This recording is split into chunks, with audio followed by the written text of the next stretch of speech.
પોતાનો ગુરુ કેમ ના હોય? મનુ કહે છે સાક્ષાત પોતાનો ગુરુ હોય પણ જો આતતાયી થઈ ગયો હોય તો ગુરુને, બાળકને, વૃદ્ધને, બ્રાહ્મણને આતતાયીન માયાંતમ હન્યા દેવા વિચારેન, એને વગર વિચારે એનો નાશ કરવો જ જોઈએ. જો બાકીના સમાજનું તમે રક્ષણ ઈચ્છતા હોવ તો જો એ આતતાયીને પ્રશ્રય આપો, એને પાણી પીવડાવો, એને તમે કરો તો સમાજ તો છિન્ન ભિન્ન ગુંડાઓનું રાજ્ય થઈ જશે. અને પેલા ભાઈને મેં કહ્યું, તમને ખબર છે, તમારો ઇતિહાસ સંભળાવો. એક કાલીચરણ વિજયજી કરીને એક મુનિ થયેલા, બહુ ભૂતકાળમાં જૈન પરંપરામાં. એક અવસ્થામાં સાધ્વી થઈ ગયેલી અને એને જોઈ અને લોકો બે પ્રકારના ભાવ કરે. એક તો અહો ભાવ કરે, આટલી અવસ્થામાં જુઓ ને કેવો વૈરાગ્ય છે, કેવો એને વૈરાગ્ય ધારણ કર્યો છે, એમ કરીને એને ધન્ય આપે. પછી વૃદ્ધાવસ્થામાં તો કોણ સાધુ ના થાય? મિલકત ના હોય, દેવાળું થઈ ગયું હોય, ચારે તરફ લોકો પાછળ પડ્યા હોય, તો થવા દો સાધુ, એટલે બધું મટ્યું ઉપાધિ, એ તો કોણ ના થાય? પણ આ તો ભર યુવાવસ્થામાં જીવનના જેના માટે બધા ચાન્સો છે, એક પછી એક બધા ચાન્સો છે, એને લાત મારીને જુઓ કેવું તપ કરી રહી છે. અહો ભાવ થાય. એક બીજા કેટલાક લોકો એવા હોય, એ અહો ભાવ ના કરે, અરે ભાવ કરે. અરે એટલે એને એમ થાય કે ઓહો ગાડી જ છે, કોઈએ ચડાવી દીધેલી લાગે છે, કોઈએ એના મગજમાં કંઈક ભરમાવી દીધેલું લાગે છે, એને આ રસ્તેથી પાછી વાળવી જોઈએ, એને બીજા રસ્તે લઈ જવી જોઈએ. એક રાજા, અને રાજાની નજર આ સાધ્વી ઉપર પડી. એ તો બિચારી નીચી નજરે જતી હશે, પણ પેલો લંપટ રાજા, એની નજર હંમેશા આવી જગ્યા શોધ્યા જ કરતી હોય, એની નજર આ સાધ્વી ઉપર પડી અને એનું મન બગડ્યું. એને કહ્યું કે આ સાધ્વીને મારા મહેલમાં લાવો. પ્રયત્નો કર્યા પણ સફળ ના થયા, ઘણા લાલચ, ઘણા પ્રયત્નો કર્યા. છેવટમાં એના માણસોના દ્વારા એને સાધ્વીનું અપહરણ કરાયું, ઉપાડીને લઈ ગયા, અપહરણ કરાયું. અને એ વખતે આ સાધ્વીનું અપહરણ થયું. શ્રાવકો બધા ભેગા થયા. શું કરવું હવે? ઉપવાસ કરો, બધા અઠાઈ કરો ભેગા થઈને, નિર્જળ કરો, ઉપવાસ કરો.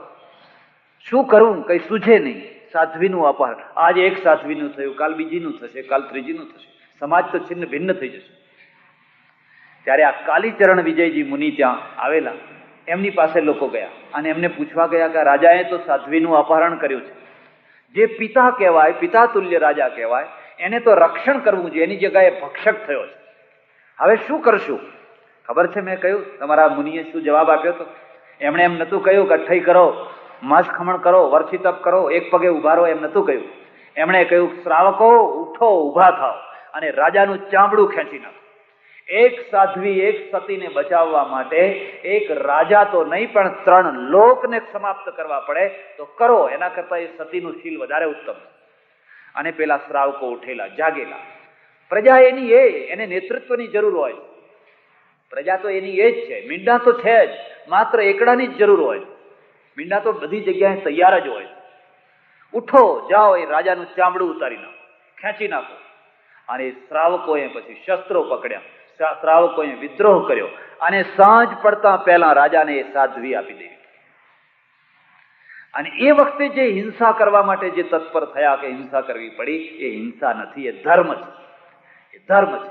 અને જો એ ન કર્યું હોત તો એના કારણે એ અધર્મ થાય. અર્જુન, કોને ધર્મ કહેવાય ને કોને અધર્મ કહેવાય, કોને પુણ્ય કહેવાય ને કોને પાપ કહેવાય, એને તો મોટા મોટા વિદ્વાનો પણ મોહિત થાય.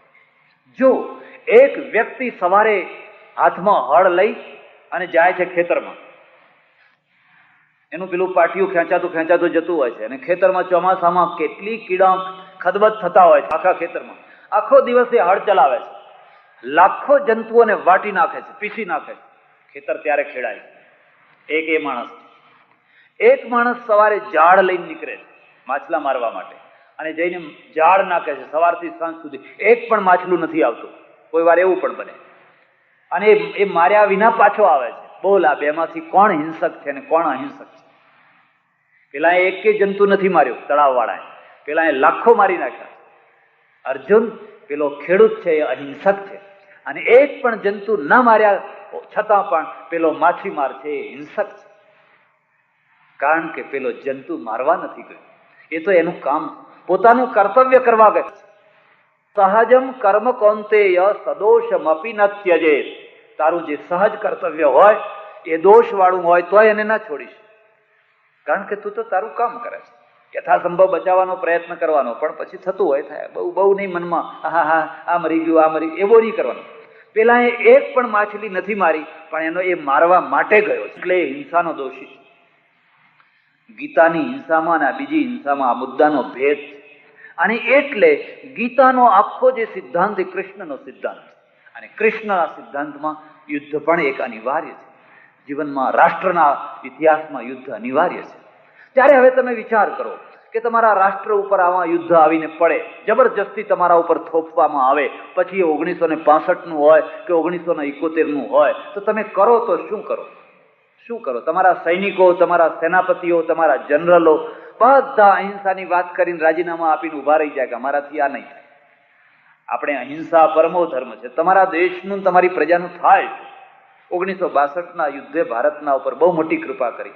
જો ના થયું હોત તો 1965 ને 71માં જે તમે કરી શક્યા એ ન કરી શક્યા હોત. પેલા તરંગી લોકો, શેખ ચલ્લીના વંશજો, એ તો આકાશમાં જ ઉડતા હતા. એ તો એમ જ હતા કે અમે કોઈના સાથે લડશું જ નહીં, તમારા સાથે કોણ લડવાનું હતું. એમાંના કેટલાક તો એવાય ડાયા નીકળ્યા કે એ કહેતા હતા કે આ લશ્કરને તોડી નાખો, બધાને ફેક્ટરીઓમાં મોકલી દો, લશ્કરની કોઈ જરૂર નથી. આ 3 લાખ માણસને વગર મહેનતે, વગર ઉત્પાદને ખવડાયા કરવું, એનો કોઈ અર્થ નથી. એમને ખબર પડે કે એની કિંમત રોજ રોજ ના હોય. પેલો મજૂર રોજ ઉત્પાદન કરે, પણ એના રોજનું ઉત્પાદન કરેલું છે એક દિવસે પેલો રક્ષણ કરે એટલે એના પૈસા વસૂલ. એના પૈસા વસૂલ. તમારા ઘરમાં હળ હોય અને તમારા ઘરમાં બંદૂક હોય, હળ રોજ કામ કરતું હોય, બંદૂક તો ટાંગેલી હોય, એ તો 20 વર્ષે આખી જિંદગીમાં એકાદ વાર કામ આવે, અને એકાદ વાર કામ આવે એટલે એના પૈસા વસૂલ થઈ જાય. પછી હળની એની તુલના ના થાય કે હળ તો રોજ કામમાં આવે છે, ના તો એમ નેમ ટાંગી રાખેલી છે, એનો શું ઉપયોગ છે? અને આવી બહુ ઉપયોગીતા લઈને ચાલનારા છે કે સ્વમાનપૂર્વક લાંબો ટાઈમ નથી જીવી શકતા હોતા. એટલે કૃષ્ણે આખી ગીતા શરૂ કરી, અર્જુન તારે યુદ્ધ કરવું જ પડશે. મારે તમને ગીતા નથી સંભળાવવાની, મારે તો તમને કૃષ્ણના ચરિત્રો સંભળાવવાના છે. પણ આ મુદ્દાની વાત છે, જો કૃષ્ણે અર્જુનને આ ગીતાનો ઉપદેશ ના આપ્યો હોત તો ગીતા ન હોત, તો પછી પાંડવોનો વિજય ન હોત, અને તો પછી કૌરવોનું રાજ્ય હોત, અને કૌરવોનું રાજ્ય હોત તો શું હોત એ તમે એક નહીં, ઘરની દ્રૌપદીઓના બાલ ખેંચાવ. એક દ્રૌપદી નહીં, એક ઘરની દ્રૌપદીઓની લાજ લૂંટાયું હોત. એટલે ધર્મ સંસ્થાપનાર્થાય સંભવામી યુગે યુગે. અને આપણે થોડું યુદ્ધ કર્યું છે? આપણે યુદ્ધનું આમંત્રણ થોડું આપ્યું છે? આપણે તો 5 ગામ માટે પણ પ્રયત્ન કરીશું. તમે બહુ પ્રયત્ન કર્યા, છેવટે 5 ગામ. પણ પેલો તો હઠે ભરાયેલો છે, સૂચ્યગ્રહ નહીં દાસ્યામી, 100 જેટલું પણ નહીં આપું. તો શું કરવાના હતા? યા તો તમે એ અન્યાય, અત્યાચારનો પ્રતિકાર કરો, યા તો પછી શરણાગતિ થઈ જાઓ, યા તો અત્યાચારના આગળ માથું ઝુકાવી લો. ભલે ત્યારે હવે તમે રાખો, તમે જેમ કરો. અને અત્યાચારના આગળ માથું ઝુકાવી દેવું, એનાથી વધારે મોટી કોઈ હિંસા નથી, એનાથી વધારે કોઈ અધમતા નથી. એટલે કૃષ્ણ છે એ પહેલી પગથિયો શીખવાડે છે, અત્યાચારના આગળ માથું ના ઝુકાવશો, પ્રતિકાર કરજો. તમારામાં એટલી ક્ષમતા પેદા કરજો કે તમે પ્રતિકાર કરી શકો. ચાલો, યુદ્ધ થઈ રહ્યું છે. હવે યુદ્ધની અંદર ભીષ્મનો વારો છે. આજે ભીષ્મના 10 દિવસ છે. રોજે રોજ ભીષ્મ હાહાકાર મચાવે છે. યુદ્ધ પણ જોજો, સાંજ પડે એટલે અર્જુન ભીષ્મના પગ દબાવવા જાય. સાંજ પડે ધર્મ યુદ્ધ, આખો દિવસ લડે, શંખ વાગે, શસ્ત્રો તૈયાર થાય, પછી લડે. એમને એમ નહીં, ઓચિંતાના હુમલા નહીં કરવાના. બીજા વિશ્વયુદ્ધમાં હિટલરે જે હુમલો કરેલો, પહેલા ટેબલ ઉપર તો વાત ચાલતી હતી કે હા અમે શાંતિથી રહેવા માંગીએ છીએ, ઓર્ડરો અપાઈ ગયેલા રશિયા ઉપર હુમલો કરવાનો. એવું નહીં, એ સમયનું યુદ્ધ હતું, ધર્મ યુદ્ધ હતું. શંખ વાગી જાય, નિશસ્ત્ર ઉપર હુમલો ન થાય, બધા એના નિયમ રાખેલા. સાંજ પડે શંખ વાગે એટલે યુદ્ધ બંધ, ફરી કાલ સવાર સુધી કશું ના થશે. આ બાજુ કૌરવોની છાવણી, આ બાજુ પાંડવોની છાવણી. મહાભારતમાં લખ્યું છે યુદ્ધ વખતે ભીષ્મની ઉંમર 170 વર્ષની છે. પિતામહ છે, પિતા નહીં, પિતામહ છે. 170 વર્ષની ઉંમર ભીષ્મની છે. કૃષ્ણની ઉંમર 120 વર્ષની છે.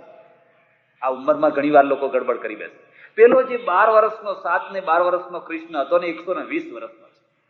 અને 120 વર્ષના કૃષ્ણ યુદ્ધનું સંચાલન કરી રહ્યા. 170 વર્ષના પેલા ભીષ્મ છે.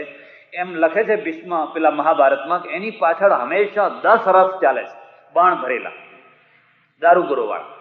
એ એના ધનુષમાંથી પેલી તરફ ફેંકી દે છે. 10 રથ ભરીને બાણ એને આ તરફથી પેલી તરફ ખેંચીને ફેંકવા કેટલું બાવડામાં કેટલું જોર હોય ત્યારે ફેંકી શકાય. તમે અનુભવ તો કરી જજો.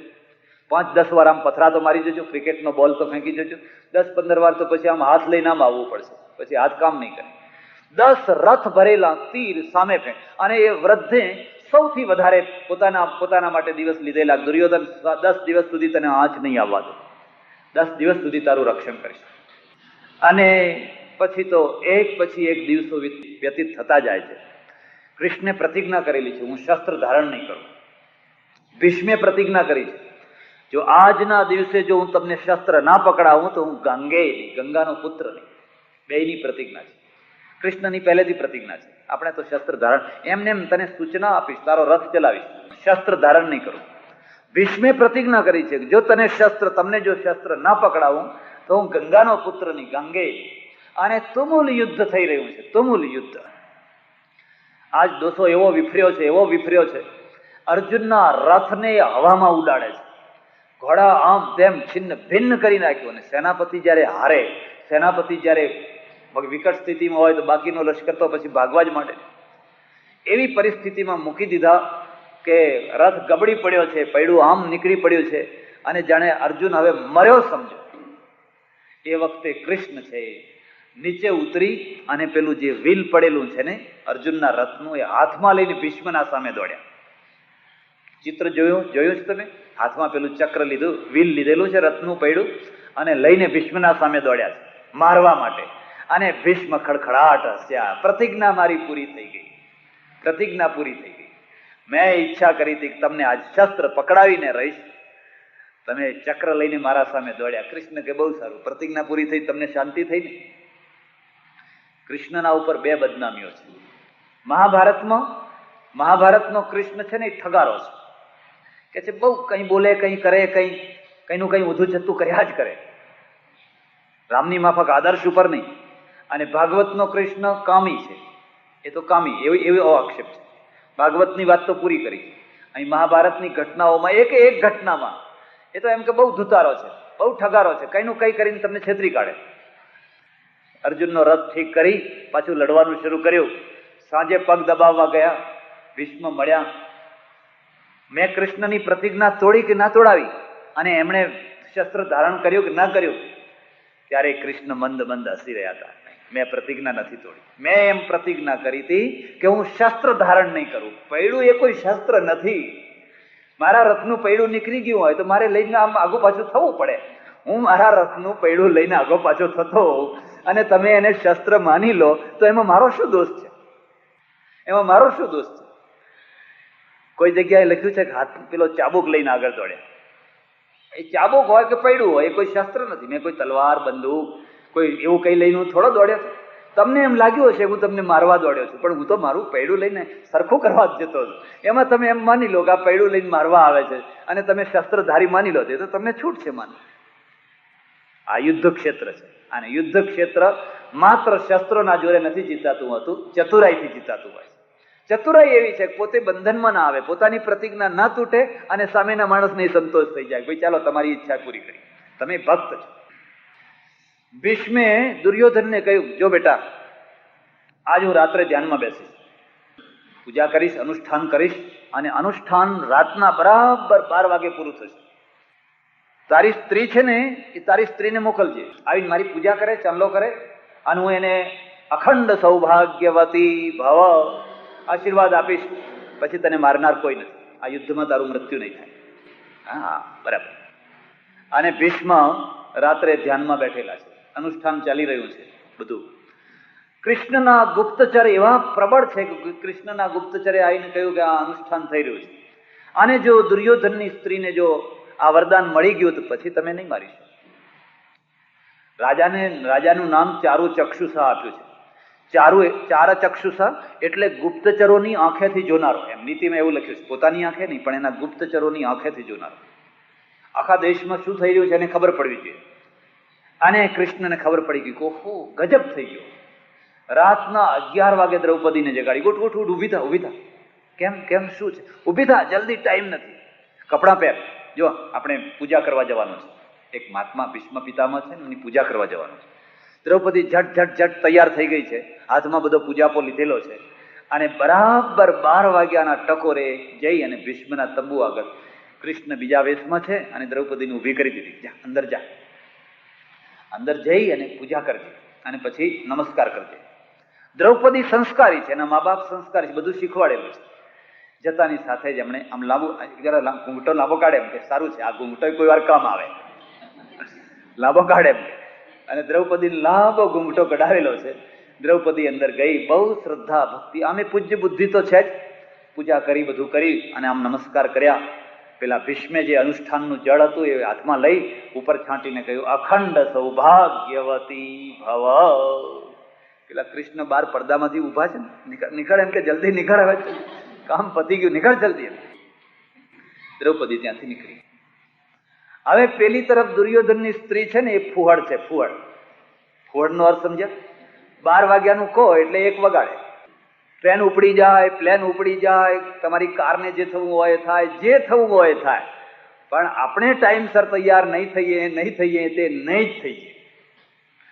એટલે એને 12 વાગ્યાનું કહેલું, પણ એ 12 વાગે તો હજુ એ સાડીઓ પહેરવા માંડી એને, અને એક કાઢે ને બીજી પહેરે ને, એક કાઢે ને બીજી પહેરે ને, એક કાઢે ને બીજી પહેરે.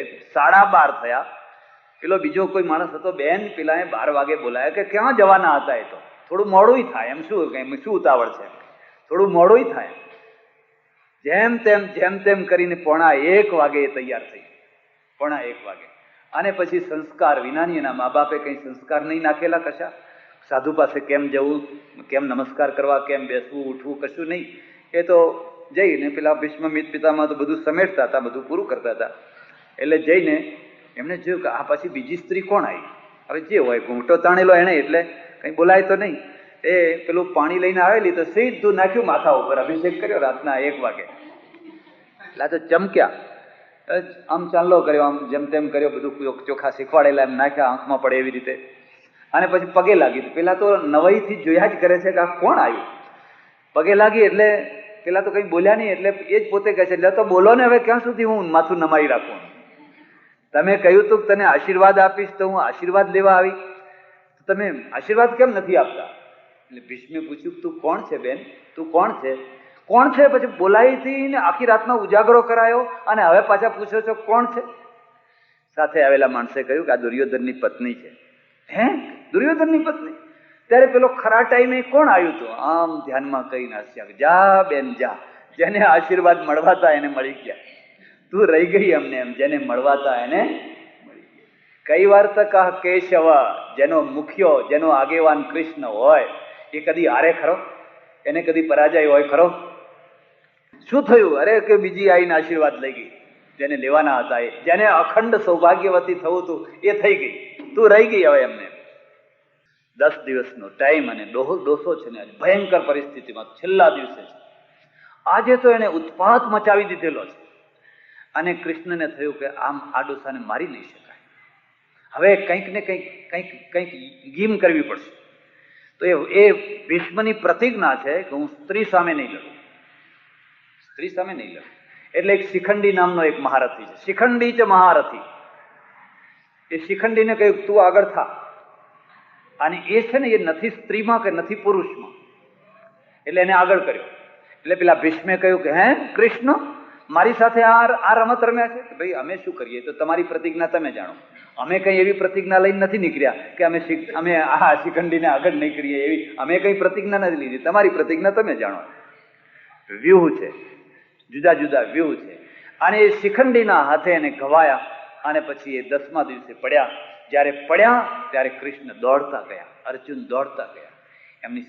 એમની બાણથી આખું શરીર વિંધાઈ ગયેલું છે. 6 મહિના સુધી જીવતા રહ્યા, 6 મહિના સુધી. અને યુદ્ધ પછી કૃષ્ણ અને અર્જુન ને યુધિષ્ઠિર એમની સેવા કરે છે, એક પછી એક. યુધિષ્ઠિરને કહ્યું રાજનીતિ શીખી લે, મહાભારત વાંચજો, એમાં જે નીતિ પર્વ છે એ નીતિ પર્વ ભીષ્મ પર, શાંતિ પર્વ, નીતિ પર્વ ભીષ્મ યુધિષ્ઠિરને સંભળાવે છે. અને કહે છે કે જો યુધિષ્ઠિર આવી રીતે યુદ્ધ થાય, આવી રીતે રાજ કરી શકાય, આવી રીતે આ બધું કરી શકાય. એ જ ભીષ્મ કહે છે કે ખરેખર સત્ય તમારું, પણ મેં જેનું અનાજ ખાધું એટલે મારે અસત્યનો પક્ષ લેવો પડ્યો. જેનું મેં અનાજ ખાધું એટલે દ્રૌપદીની લાજ લૂંટાતી હતી ત્યારે મારે નીચું ઘાલીને રહેવું પડ્યું. જેને આદર્શ ઉપર જીવવું હોય, જેને સત્ય ઉપર જીવવું હોય, એને બહુ વિચારપૂર્વક કોઈનું અનાજ ખાવું. જેને તેના અનાજ ખાય એ બહુ લાંબા ટાઈમ સુધી આદર્શ ઉપર ના રહી શકે. મારે ત્યાં એક સજ્જન આવે, જરા મોડા પડ્યા એટલે મેં કહ્યું કેમ આજ મોડા પડ્યા? રોજ તો 4 વાગે આવી જતા હતા અને આજ 5:30 વાગી ગયા. અરે કે મહારાજ શું વાત કરીએ, પેલા એક સાહેબ આવ્યા હતા એટલે બધું પતાવતા હતા. કયા સાહેબ? આ તમાકુ વાળા, પેલી ખડીઓ ચાલે ને, ચડોતરમાં ખડીઓ ચાલે.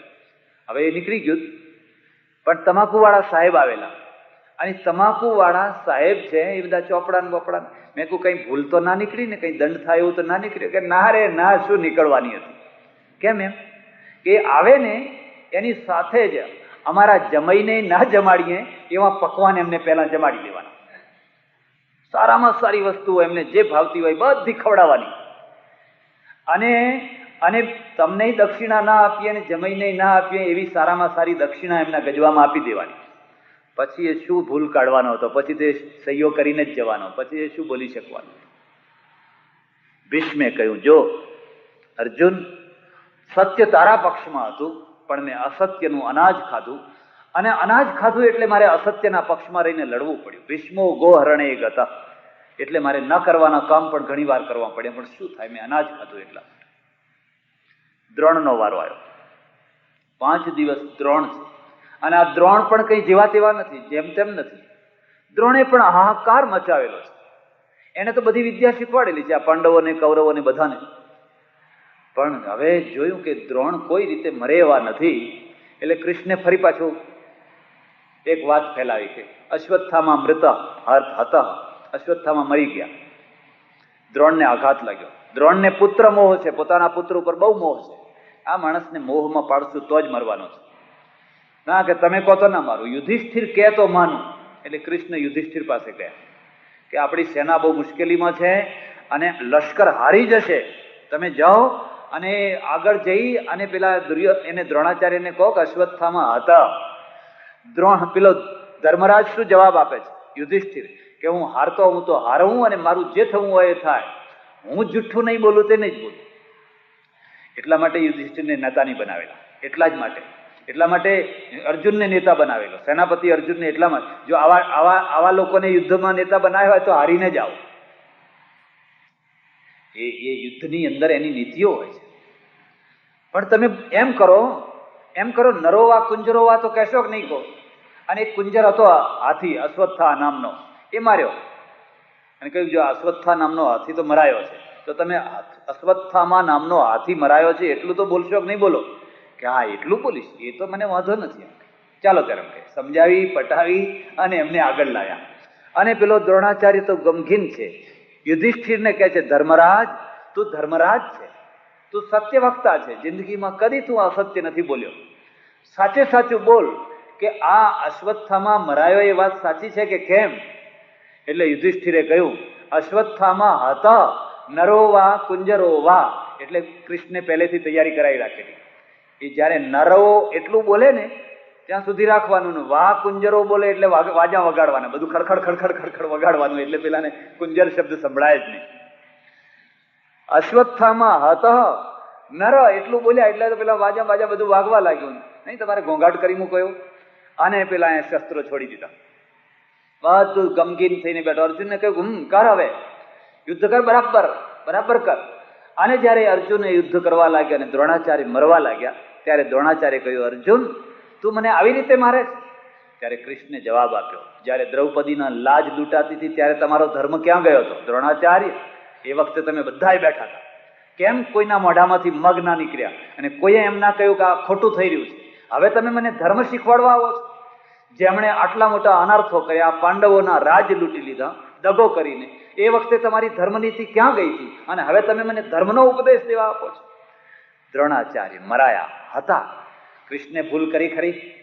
કૃષ્ણે કઈ પાપ કર્યું ખરું? તમે બધા કહો છો ધુતારો છે. અરે એ તો રણનીતિ છે. એ દ્રોણાચાર્યમાં બુદ્ધિ હોય તો એમના માણસ મોકલીને તપાસ કરાવે કે અશ્વત્થામાં જીવતો છે મરેલો છે. સામા પક્ષવાળાને શું કામ પૂછે છે? એને એના પાસે માણસો હોય તપાસ કરાવી જાણી લે કે એ ખરેખર શું થયું છે, શું નથી થયું. અને પછી કર્ણનો વારો છે. કર્ણ પાંડવમાં મોટો ભાઈ છે. કોઈ કારણસર એને વિપક્ષમાં જવું પડ્યું છે. પરપક્ષમાં જવું પડ્યું. કર્ણના 2 દિવસ છે, પણ 2 દિવસમાં તો એને હાહાકાર મચાવી દેવાનો છે. કૃષ્ણ બ્રાહ્મણનું રૂપ લઈ અને એના કર્ણના ત્યાં પહેલા જ પહોંચી ગયા. કર્ણ દાનેશ્વરી છે, કોઈને પાછો નથી કાઢતો. સરસ મજાના મંત્રો બોલતા બોલતા સ્વસ્તિના ઇન્દ્રો ફલાણા ફલાણા. કર્ણે કહ્યું, ભૂદેવ કેમ આયા છો? શું તમારે લેવું છે? શું તમારી ઈચ્છા છે? મારે બીજું કશું નથી જોઈએ. કર્ણ, તું જો પ્રસન્ન થયો હોય તો મારે તો તારા કવચ અને કુંડળ જોઈએ છે, બીજું કંઈ જોઈતું નથી. હે, કવચ ને કુંડળ તમારે શું કરવા? જે કરવા છે જે તારે જો પ્રતિજ્ઞા પૂરી કરવી હોય તો આ. અને કર્ણે કવચ ને કુંડળ આપી દીધા. કૃષ્ણજીને લઈ આવ્યા અને કવચ ને કુંડળ એને આપી દીધા. જોયું કે હવે વાંધો નહીં આવે. જ્યાં સુધી આ કવચ ને કુંડળ હશે દુનિયામાં એને કોઈ મારનાર નથી. સૂર્યપુત્ર છે. કાલે કહીશ સૂર્યપુત્ર કેવી રીતે છે, આજે નહીં કહું, કાલે કહીશ કે સૂર્યપુત્ર કેવી રીતે છે, એનો શું ભાવ છે. જ્યાં સુધી એને કવચ ને કુંડળ હશે ત્યાં સુધી એને કોઈ મારનાર નથી. પણ તોય કર્ણ છે ને, કર્ણે ભયંકર પ્રલય મચાવી દીધો, હાહાકાર મચાવી દીધેલો છે. અને એ વખતે પેલા ભગવાન છે ને, એ ભગવાને જોયું કે હવે આ કર્ણને કોઈ રીતે જીતી શકાય એવું નથી. તો કર્ણનો રથ ખૂંચાઈ ગયો છે અને રથનું પૈડું કાઢવા માટે પેલો નીચે ઉતર્યો છે અને આમ જોર કરીને પૈડું કાઢી રહ્યો છે. અર્જુનને કહ્યું, બાણ ચલાવો. અર્જુન કે નહીં, પણ રથનું પૈડું કાઢી રહ્યો છે. ઉપર આવે, શસ્ત્ર ધારણ કરે, પછી હું બાણ ચલાવું ને? અરે નહીં, વેદ્યો ના થા, બાણ ચલાવ. હું તને કહું છું, બાણ ચલાવ, આ મોકો તને આવ્યો છે. અને જયારે અર્જુને બાણ ચલાવીને કર્ણ ઘાયલ થયો, પછડાયો નીચે, ત્યારે કૃષ્ણના સામે જોઈને હસ્યો, મોટા ધર્માત્મા, સંભવામી યુગે યુગે ધર્મ સંસ્થાપનાર્થાય. હું શસ્ત્ર વિનાનો અને શસ્ત્ર વિનાનો હું મારો રથ કાઢી રહ્યો છું અને તમે પેલાને બાણ ચલાવવાનું કહ્યું, મને મારવાનો પ્રયત્ન કર્યો. પેલા એ કહ્યું, તું એ મોટો ધર્માત્મા, પેલી દ્રૌપદીની લાજ લૂંટાતી હતી ત્યારે તું બેઠો હતો ને, અને આ પાંડવોની મિલકત પેલો પચાવીને પડ્યો છે, કેમ કહેતો નતો કે મિલકત પાછી આપી દો? કેમ નતો કહેતો? અને હવે તું મને ધર્મ શીખવાડવા આવ્યો છે? જો કર્ણ સાંભળ, હું તને ધર્મ સમજાવું છું. તારો રથ કાદવમાં ખૂંચી ગયો એ મેં ચલાવ્યો હતો? કોઈ મારા કારણે ખૂંચી ગયો હતો? તો તને ચલાવતા ના આવડ્યો તારા સારથીને, તો ખૂંચી ગયો. એમાં અમે શું કરીએ? ધર્મયુદ્ધમાં નિયમ શું છે કે લડતા લડતા શસ્ત્ર હાથમાંથી જો પડી જાય તો એવા શસ્ત્ર વિનાના માણસને ના મારી શકાય. ધર્મયુદ્ધમાં એવું નથી કે કોઈનો રથ ખૂંચી ગયો હોય ને પેલો રથ કાઢતો હોય, પંચર કરતો હોય, ત્યારે પણ યુદ્ધ ના કરાય. એ તો કોઈ ઘણી વાર એવું પણ બને કે માણસ જયારે હારવા લાગ્યો હોય, જયારે દેખાય કે અત્યારે હું મરવાનો છું ને હારવાનો છું, તો રથનું પૈડું રિપેર કરવા લાગી જાય, તો આખો પેલાનો ચાન્સ જ ખોવી જાય. આ ધર્મયુદ્ધ નથી. લડતા લડતા જો તારા હાથમાંથી શસ્ત્ર પડી ગયું હોત ને, મેં તને એને જો કહ્યું હોત તો હું ધર્મ ચૂક્યો હતો. તારા પૈડાને તું ઉતારવા ઠીક કરે, એમાં કશું વાંધો ના આવે. આ કૃષ્ણ આજે પણ નથી પેલું બોક્સિંગ થતું હતું, એમાં કંઈક નિયમ હોય છે. માણસ પડી જાય, નીચે ગબડી જાય તો એને એના ઉપર વાર ના કરી શકાય. 10 બોલતા હે મારે પડેલા નહીં મારે, તો અધર્મ યુદ્ધ થયું. 10 બોલતા સુધી જો એ ઊભો થઈ જાય તો પાછો લડવાને લાયક રહે, અને 10 બોલતા સુધી જો ઊભો ના થઈ શકે તે હારી ગયો કહેવાય. કર્ણ પછી કોણ આવ્યું? 10, 5, 15 ને 2, 17. એક રહ્યો પેલો છેલ્લો, શલ્ય છે ને, શલ્ય. અને શલ્ય કોણ છે? પાંડવોનો મામો છે. અને એ કોઈ જેવો તેવો નથી, એને તો અભિમન્યુને નાશ કરેલો. અભિમન્યુનો જયારે આ લોકોને આ કૃષ્ણ અને અર્જુન એ બંને પાતાળ લોકમાં ગયેલા રાક્ષસનો વધ કરવા, એ વખતે દુર્યોધને એક ગીમ રચી કે આપણે એક એવું વ્યૂહ કરો, ચક્રવ્યૂહ, કે આમાંથી કોઈને આવડતો જ ના હોય. એ ચક્રવ્યૂહ બેને જ આવડે છે, કૃષ્ણ અને અર્જુનને જ આવડે છે, બીજા કોઈને આવડતો નથી. સપ્તકોઠાનો ચક્રવ્યૂહ શાસ્ત્રમાં બધા વ્યૂહ બતાવ્યા છે. ગરુડ વ્યૂહ, સર્પ વ્યૂહ, પક્ષીઓના નામે, પશુઓના નામે વ્યૂહ બતાવ્યા છે. થોડું લશ્કર હોય ને વધારે કેમ દેખાય એવો વ્યૂહ પણ છે, ઘણું હોય ને થોડું કેમ દેખાય એવો વ્યૂહ પણ છે. આજે પણ આ જે ટ્રેનિંગ આપે મિલિટરીને, એમાં એ બધા વ્યૂહો, આજે તો હવે તો ઘણા નવા વ્યૂહો નીકળ્યા, જાત જાતના વ્યૂહો બધા. કેંચી આકારનો વ્યૂહ શીખવાડે, બીજી જાતનો વ્યૂહ શીખવાડે, તમે આમ કેંચીના જેવા થઈ જાઓ પછી આમ કરી લો એ રીતે, તો બધું ઘણું શીખવાડે. તો જ્યારે આ 2 પાતાળ લોકમાં ગયા ત્યારે પેલા એને ચક્રવ્યૂહ શરૂ કરી દીધો. અને ચક્રવ્યૂહ શરૂ કર્યો એટલે આખા પાંડવોની સેનામાં ચિંતા થઈ ગઈ કે તો કોઈને આવડતો જ નથી, મર્યા હવે તો. પેલા તો પાતાળ લોક ગયા છે. અને એકદમ તરત જ રિટર્ન ટિકિટ આવે એવું છે નહીં કે તરત ન્યુયોર્ક થી તરત પાછા વળે એવું તો કશું છે નહીં. ટાઈમ લાગી જશે ને આપણે તો હારી જઈશું. એ વખતે પેલો અભિમન્યુ હતો, ઉત્તરા, કોનો પુત્ર? અર્જુનની જે પત્ની છે ને એ પત્નીનો પુત્ર અભિમન્યુ, સુભદ્રાનો પુત્ર. સૌભદ્રશ્ચ મહાબાહુ શંખાન દધમુ પૃથક પૃથક. એ પણ યુદ્ધ નેતા થઈને આવેલો છે, અભિમન્યુ પણ. એને કહ્યું તમે ચિંતા ના કરશો, મને આવડે છે. કુંતીએ રક્ષાબંધન કર્યું નથી, કુંતા અભિમન્યુને બાંધે અમર, એને રક્ષાબંધન કર્યું. એટલે આજે રક્ષાબંધન થાય. એટલા માટે જ્યારે તમે કોઈ સારા કામ માટે નીકળો, કોઈ મહત્વના કામ માટે નીકળો, તો માં ચાંદલો કરે, કંકુ ચોળે, ચોખા ચોળે, બેન ચાંદલો કરે, અંદરથી એક આશીર્વાદ આપે કે મારા દીકરાને, મારા ભાઈને, મારા વીરને રક્ષણ થાય, અને સાજો તાજો બધું કામ કરીને પાછો આવે. જ્યારે આ ચક્રવ્યૂહમાં આવ્યો અને એક પછી એક વ્યૂહ જીતતા જોયું કે આ તો છોકરો પણ જેવો બાપ એવો દીકરો છે, એને પણ મારી શકાય એવું નથી. અને જ્યાં સુધી આ રાખડી હશે ત્યાં સુધી તો મરવાનો નથી. ઉંદરનું રૂપ ધારણ કરીને રાખડીને કાપી નાખી. રાખડીને કાપી પછી થયું કે હવે આને વાંધો નહીં આવે, અને અભિમન્યુને માર્યો. એ છોકરાને નિર્દય રીતે, ક્રૂર રીતે અપમાનિત કરીને માર્યો. એની લાશ ને રગદોડી બધા પાપીઓએ ભેગા થઈને, અને પછી લાશ આવીને ઉપર ફેંકી દીધી. લા તમારો છોકરો કૌરવો સાથે લડાઈ કરવા આવ્યા છે. કૌરવ કોણ છે તમને ખબર છે? અર્જુન ને કૃષ્ણ આવ્યા, અને કૃષ્ણે પોતાના વહાલા દીકરાની લાશ જોઈને એનું લોહી ઉકળી ઉઠ્યું. એ જ ટાઈમે આ ક્ષત્રિયોનો આ મોટો દોષ, પ્રતિજ્ઞા કરી સૂર્યાસ્ત પહેલા જો હું આ મારનારને નહીં મારું તો મારી જાતે ચિતા કરી બળી મરીશ. આ તો બીજો લાભ થયો પાછો.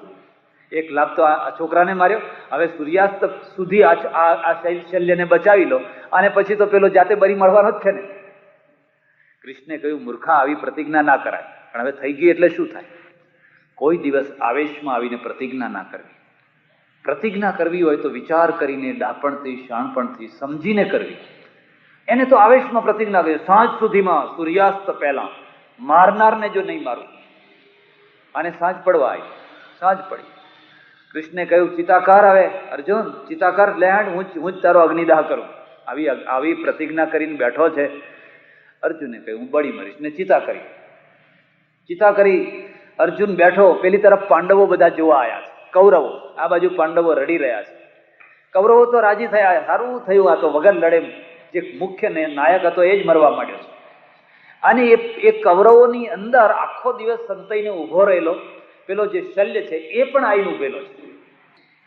પેલા દુર્યોધને કહ્યું હવે શું કામ સંતાય, સાંજ પડી ગઈ, દિવસ આથમી ગયો છે, હવે તો આપણે એની અગ્નિદાહ એ કરે ને આપણે કરવાનો છે. અને પેલાને બહાર કાઢ્યો છે. અગ્નિ હાથમાં, કૃષ્ણના હાથમાં અગ્નિ છે.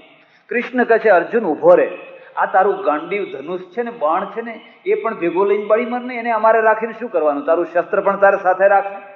એમ કરીને અર્જુનના ખોળામાં એનું શસ્ત્ર મૂકેલું છે, ગાંડીવ અને એનું એ બધું મૂકેલું છે. અને કૃષ્ણ હાથમાં અગ્નિ લઈ અને તૈયાર થઈ રહ્યા છે. અને કૌરવો તો જય જયકાર કરી રહ્યા છે. પેલો શલ્ય પણ આગળ ઉભો જય જયકાર કરી રહ્યો છે. એટલામાં તો કૃષ્ણે અગ્નિ એક તરફ ફેંકી અને અર્જુનને કહ્યું જો પશ્ચિમ દિશામાં જો પેલો સૂર્ય દેખાય, હજુ દિવસ હાથમાં નથી, જો સૂર્ય દેખાય, ઉપાડ તાળું ગાંડીવ. અને અર્જુને જોયું તો પશ્ચિમ દિશામાં ખરેખર 4-6 વેંત સૂર્ય રહી ગયેલો. અને આ લોકો બધા એમ સમજી ગયેલા અત્યારે નથી દેખાતું, દાડો હાથમી ગયો, દિવસ હાથમી ગયો. ફાટ દઈને ગાંડીવ ઉપર ધનુષ ચડાવેલો પેલો જય જયકાર કરનાર જે સાહેબ હતો એને ઉડાડીને ફેંકી દીધો. કઈ વાર્તા કેશવ, જો કૃષ્ણ ન હોત તો આ બધા કેવી રીતે જીતી શક્યા હોત. એટલા માટે મહાભારતકારને લખવું પડ્યું, ભીષ્મ દ્રોણ તટા જયદ્રથ જલા ગાંધાર નીલો પલા શલ્યગ્રાહવતી કૃપેણ વહની કર્ણેન વેલા કુલા અશ્વત્થામ વિકર્ણ ઘોર મકરા દુર્યોધના વર્તિની સોત્તીર્ણા ખલુ પાંડવૈ ભવર નદી કૈવાર્તક કેશવ. કેટલી ભયંકર નદી એમને તરવાની હતી, જેમાં ભીષ્મ અને દ્રોણ તો કરાલ બે ભેખડો હતી. જઈને કિનારે પહોંચો તો બહાર ના નીકળી શકો, ડૂબી જાવ તમે. સપાટ કિનારો હોય તો બહાર નીકળો. ભીષ્મ દ્રોણ તટા જયદ્રથ જલા, જેમાં જયદ્રથનું જળ ભરેલું છે, જેમાં ગાંધાર છે ને પેલો શકુની એ સંતાઈ ગયેલો લીલો પહાડ છે, દેખાય નહીં, તમારી હોડી ટકરાઈ જાય. ગાંધાર નીલો પલા, ગાંધાર એટલે કંદહાર, અફઘાનિસ્તાનનું જે કંદહાર છે એનું મૂળ સંસ્કૃતનું નામ ગંધાર છે, અને ગંધારમાંથી કંદહાર બન્યું, અને કંદહાર એટલે ગાંધારી, એટલે જે પેલી ગાંધારી હતી એ કંદહાર અફઘાનિસ્તાનની હતી, આ પોતે પણ અફઘાનિસ્તાન.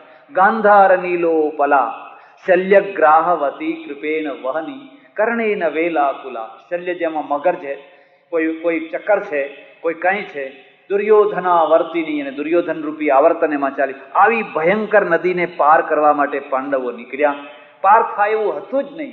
કૈવર્તક કેશવ, પણ એમનો કેવટ કેશવ હતો, એમનો કેવટ કૃષ્ણ હતો, એટલે બધા વિઘ્નો પાર કરીને પણ એ પાર પહોંચી ગયા. ગાંધારીએ દુર્યોધનને કહ્યું, જો બેટા, આખી જિંદગી મેં આંખ નથી ઉગાડી, તારા પિતા આંધળા છે, પતિવ્રતાના કારણે મેં પણ મારી આંખે પાટા બાંધી રાખ્યા છે ને હું પણ એટલા માટે પાટા બાંધેલી જ રહું છું. તું રાત્રે આવજે, હું આંખો ખોલીશ, પણ કપડાં પહેર્યા વિના આવજે, અને હું તને જોઈશ એટલે તારું આખું શરીર લોખંડનું થઈ જશે, વજ્રનું થઈ જશે, પછી તને કોઈ મારનાર નહીં રહે. હા, હું પાટા ખોલીશ અને તને જોઈશ.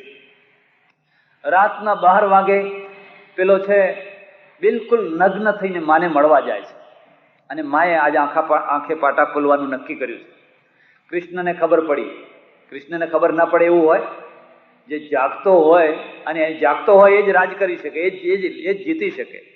અને એને તો થયું કે હો, જો ગાંધારી એને જોશે તો વજ્રનો થઈ જશે, તો મારી નહીં શકાય. તરત જ માળીનું રૂપ ધારણ કરી, ટોપલો હાથમાં ફૂલનો લઈ, જાત જાતની ફૂલને માળાઓને લઈને રસ્તામાં બેસી ગયો. પણ એથી દુર્યોધનને આવતા જોયા એટલે ઊભો થઈ ગયો ને લાંબા નમસ્કાર કર્યા. ખમા અન્નદાતા, અન્નદાતા, જાણે માળ્યું હોય એવું. પેલા એ કહ્યું કે અલ્યા અત્યારે ક્યાંથી? નહીં, આ પેલા મંદિરમાંથી આવતો હતો, પણ બાપુ આવી રીતે ક્યાં જાઉં છો? કે નહીં, મારી મા પાસે જાઉં છું, મને વજ્રનો થવાનો આશીર્વાદ આપવાનો છે. પણ ના જવાય, કંઈ મર્યાદા તો સમજો. જનેતાના પાસે આટલી ઉંમરના તમે આવી રીતે જવાતું હશે? એમ કરો, આ ફૂલનો જાંઘિયો હું છે, તે ફૂલનો જાંઘિયો પહેરીને જાઓ એટલે કશો વાંધો નહીં આવે. દુર્યોધનને થયું કોઈ ડાયો માણસ લાગે છે, ખરા ટાઈમે મળી ગયો.